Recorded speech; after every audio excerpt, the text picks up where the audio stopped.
Beauty treatments in pregnancy నిలిచిన తర్వాత ఎటువంటి ట్రీట్మెంట్స్ అనేది మనము చేయించుకోవచ్చు, ఈ విషయం గురించి మనము మాట్లాడుకుందాము. హలో అండి, నేను doctor Maitri, gynaecologist and fertility expert, Maitrisri fertility centre and maternity, Hyderabad. చాలామందికి కొన్ని డౌట్స్ అనేవి రిలేటెడ్ టు బ్యూటీ ట్రీట్మెంట్స్ అనేవి ఉంటుంటాయి అన్నమాట. దాని గురించి మనం ఈరోజు డిస్కస్ చేసుకుందాము. ఫస్ట్ వచ్చేసి స్కిన్ కేర్. సో కొన్ని స్కిన్ ట్రీట్మెంట్స్ ఏవైతే ఉంటాయో, అంటే యూజువల్గా చాలామంది చేపించుకునేటివి వ్యాక్సింగ్ అయినా థ్రెడ్డింగ్ అయినా ఇలాంటి ట్రీట్మెంట్స్ అనేవి ప్రెగ్నెన్సీలో చేపించుకోవచ్చా అనేది ఫస్ట్ క్వశ్చన్. సో ట్రీట్మెంట్స్కి మనం వెళ్తున్నప్పుడు థ్రెడ్డింగ్ అనేది చేయించుకోవచ్చు, దాని నుంచి వచ్చే పెద్ద డిసడ్వాంటేజెస్ అనేవి ఏమీ లేవు. నెక్స్ట్ వచ్చేసి వ్యాక్సింగ్ చేయించుకోవచ్చా, లెగ్స్ అండ్ హ్యాండ్స్ వ్యాక్సింగ్ వరకు చేయించుకోవచ్చు, దానికి పెద్ద మనకి ఏం ప్రాబ్లం లేదు. బట్ ప్రైవేట్ పార్ట్స్ దగ్గరనైనా కానీ అక్కడ మీరు బికినీ వ్యాక్సింగ్ లాంటివి ఇలాంటివి అవాయిడ్ చేస్తే బెటర్.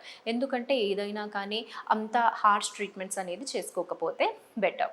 తర్వాత వచ్చేసి స్కిన్ ట్రీట్మెంట్స్లో ఏవైతే లేజర్ హెయిర్ రిడక్షన్స్ అనేవి ఉంటాయో, ఇవన్నీ ట్రీట్మెంట్స్ మాత్రము ప్రెగ్నెన్సీలో స్టాప్ చేయాల్సిన అవసరం అనేది ఉంటుంది. ఎందుకు అంటే లోపల బేబీ అనేది గ్రోత్ అవుతున్నప్పుడు మనము లేజర్ ట్రీట్మెంట్స్ అనేవి చేయించుకోకూడదు, అందుకు అవి స్టాప్ చేయాలి. లోకల్ ట్రీట్మెంట్స్ లైక్ ఫేషియల్స్ అయినా కానీ ఆరల్స్ స్పా ట్రీట్మెంట్స్ అయినా కానీ ఇలాంటివి ఏమైనా చేయించుకోవచ్చా అంటే, ఏవైతే పెద్దగా అనేది మనకి డ్యామేజ్ అనేది జరగట్లేదో అలాంటివి చేయించుకోవచ్చు. ఫేషియల్స్ అనేవి చేయించుకోవచ్చు, as it is a local treatment, దానికి ప్రాబ్లం అనేది ఏమీ ఉండదండి. తర్వాత వచ్చేసి ఇంకా కొన్ని ట్రీట్మెంట్స్ ఎలా ఉంటాయంటే skin lightening treatments, for example peel అన్నా కానీ ఇలాంటివి చేయించుకోవచ్చా అనేది next question. Peels and queue switch lasers ఇలాంటివి అవాయిడ్ చేస్తే బెటర్. ఏవైనా కానీ గుర్తుపెట్టుకోవాల్సింది ఏంటి అంటే, లోకల్గా చేసే ట్రీట్మెంట్స్లో అంటే ఒక క్రీమ్ అప్లై చేసి దానిపైనే జస్ట్ ఏదన్నా మసాజ్ చేస్తున్న ట్రీట్మెంట్స్ లాంటివి చేయించుకోవచ్చు.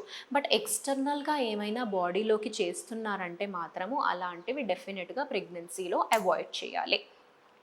తర్వాత వచ్చేసి స్కిన్ కాకుండా హెయిర్ ట్రీట్మెంట్స్లో చాలా రకమైన ట్రీట్మెంట్స్ అనేవి ఉంటాయి. ఫర్ ఎగ్జాంపుల్ హెయిర్ స్ట్రెయిటనింగ్ అన్నా, కర్లింగ్ అయినా కానీ, లేదంటే హెయిర్ డై వేసుకోవడం అయినా కానీ ఇలాంటివి చేపించుకోవచ్చా. మనము డై విషయానికి వచ్చేస్తే డై అనేది అవాయిడ్ చేస్తే బెటర్. ఎందుకంటే ఈ డైలో చాలా లాట్ ఆఫ్ కెమికల్స్ అనేవి ఉంటాయి. సో ఇంత కెమికల్ అప్లికేషన్ అనేది హెయిర్కి ఆల్మోస్ట్ ఒక 40 minutes to 1 hour పెట్టుకున్న తర్వాత అది ఏమవుతుందంటే మనం దాన్ని ఇన్హేల్ చేస్తూ ఉంటాము. సో ఇంత కెమికల్స్ అనేది ప్రెగ్నెన్సీలో ఇన్హేల్ చేయడం అనేది అంత ఐడియల్ కాదు. సో మీరు హెయిర్ డైస్ అవన్నీ అవాయిడ్ చేస్తే బెటర్. ఇంకేమైనా ఆల్టర్నేటివ్స్ ఉన్నాయా? గ్రే హెయిర్ కవరేజ్ మాకు చాలా ఎక్కువగా ఉంది, గ్రే హెయిర్ అనేది. దీని కవరేజ్కి మేము ఏం చేయాలి అంటే హెన్నా లాంటివి అనేది పెట్టుకోవచ్చు, న్యాచురల్లీ అవైలబుల్. ఏవైతే హెన్నా పౌడర్ అనేది ఉంటుందో దాన్ని మీరు నార్మల్గా మిక్స్ చేసుకొని, ఆరెల్స్ కొందరు ఏం చేస్తారంటే బీట్రూట్ ఎక్స్ట్రాక్ట్స్తోని కొంచెం డైలాగా చేసుకుంటారు, అలాంటివి అనేది అప్లై చేసుకోవచ్చు. ఏవైతే న్యాచురల్గా ఉంటాయో అది ప్రాబ్లం ఏమీ లేదు. నెక్స్ట్ వచ్చేసి హెయిర్ స్ట్రెయిటనింగ్, హెయిర్ కర్లింగ్, పర్మింగ్ ఇలాంటివి చేసుకోవచ్చా. సో ఇక్కడ మనం గుర్తుపెట్టుకోవాల్సింది ఏంటి అంటే, హెయిర్ స్ట్రైటనింగ్ అన్నా కానీ కర్లింగ్ అన్నా వీటిలో ఏం చేస్తారు, అండ్ కెరాటిన్ ట్రీట్మెంట్స్ ఇలాంటివి ఫస్ట్ కెమికల్ అనేది హెయిర్కి అప్లై చేస్తారు. కెమికల్ అప్లై చేసిన తర్వాత హై గ్రేడ్ ఆఫ్ టెంపరేచర్తోని అయర్నింగ్ ఇలాంటివి కర్లింగ్స్ అన్నా కానీ చేస్తుంటారు. సో ఇలాంటి ట్రీట్మెంట్స్ డెఫినెట్గా ప్రెగ్నెన్సీలో అవాయిడ్ చేయాలి. ఎందుకంటే lot of chemicals are involved ఇక్కడ. అంత కెమికల్స్ అప్లికేషన్ అండ్ ఇన్హలేషన్ అనేది ప్రెగ్నెన్సీలో కరెక్ట్ కాదు. సో ఇవి మనం కంప్లీట్గా అవాయిడ్ చేయాలి. సో ఆల్టర్నేటివ్ మెజర్స్ ఏమైనా ఉన్నాయా, మనము మా హెయిర్ బాగా ఫ్రిజీగా అయిపోతుంది, మేము ఎక్కడికి బయటికి వెళ్ళాలన్నా కానీ అది అసలు బాగా కనిపించట్లేదు అంటే, there are like local applications ఏవైతే ఉంటాయో, మీకు హెయిర్ స్ట్రైటనింగ్ కోంబ్ లాంటివి అలాంటివి మీరు యూస్ చేసుకోవచ్చు. ఇక్కడ మనము లోపలికి బాడీ లోపలికి అప్లై అయ్యేలాగా ఎటువంటి క్రీమ్స్ అనేవి పెట్టడం లేదు. డైరెక్ట్గా మీరు ఆ హెయిర్ స్ట్రైట్నింగ్ కోమ్తోనన్నా కానీ కోమ్ చేసుకుంటే మీ హెయిర్ అనేది స్ట్రైటన్ అవుతుంది. సో ఈవెన్ స్కిన్‌కైనా, హెయిర్‌కైనా కానీ మనం గుర్తుపెట్టుకోవాల్సింది ఏంటి అంటే, ఏవైనా కానీ కెమికల్ ట్రీట్మెంట్స్ లాంటివి డెఫినెట్‌గా అవాయిడ్ చేయాలి.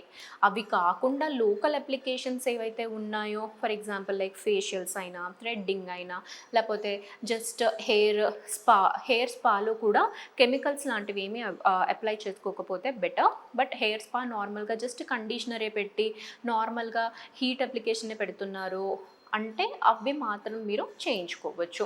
ఎప్పుడైనా కానీ టూ మచ్ ఆఫ్ ట్రీట్మెంట్స్ అనేది ప్రెగ్నెన్సీలో అవాయిడ్ చేస్తే బెటర్ అండి. అండ్ ఇంకా కొందరు పింపుల్స్, యాక్నీ ఎక్కువగా ఉంది అన్నట్టుగా వాళ్ళు కూడా కొన్ని ట్రీట్మెంట్స్ అనేవి తీసుకుంటుంటారు. సో ప్రెగ్నెన్సీ రాగానే మీ డర్మటాలజిస్ట్‌కి ఇలా మాకు ప్రెగ్నెన్సీ అనేది కన్ఫర్మ్ అయింది అంటే ప్రెగ్నెన్సీ సేఫ్టీ డ్రగ్స్ అన్నట్టుగా మీకు ప్రిస్క్రైబ్ చేస్తారు. సో అటువంటి డ్రగ్స్ అనేవి ఎప్పుడైనా డాక్టర్ గైడెన్స్‌లోనే వాడాలి. ఓవర్ ద కౌంటర్ మెడికేషన్ అనేది ఎప్పుడు వాడకూడదు. ఎస్పెషల్లీ ఇన్ ప్రెగ్నెన్సీ వచ్చిందంటే చాలా జాగ్రత్తగా ఉండాలి. మనం ఏం మెడికేషన్ అనేది బాడీలోకి తీసుకుంటున్నాం అనేది చాలా జాగ్రత్తగా మనం చూసుకొని తీసుకుంటేనే పుట్టబోయే బిడ్డకి అనేది ఎటువంటి ప్రాబ్లం అనేది రాకుండా ప్రివెంట్ చేయగలమండి. Thank you.